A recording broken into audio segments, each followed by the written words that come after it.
Assalomu alaykum.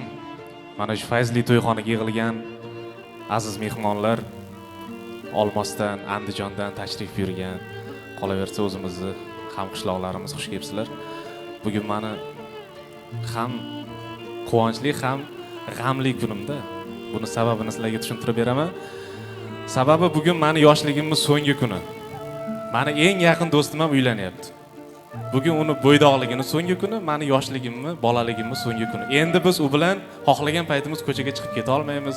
Xohlagan paytda men uni chaqirib, xohlagan joylarimizga ketib, o'sha eski yoshlikni birga qila olmaymiz. Va lekin uni yonida bir umr hamdardi bo'ladigan, suyanchig'i bo'ladigan ajoyib bir inson o'tiribdi. Bugun mana shu kun uchun sizlar bilan bu yerda yig'ilib turibmiz. Albatta, sizlarga havas qilgan odamlar qancha. Sizlarga juda ham katta baxt tilayman. Hozir meni ichimda shunaqangi ko'p gap so'zlarim bor, lekin hammasini yetkazib bera olmayman. Mendan keyin ham so'z navbatlari bor. Shuning uchun qolganini bafurcha gaplashamiz. Sizlarni yaxshi ko'raman. Xush kelibsizlar. Katta rahmat. Baxtli bo'linglar.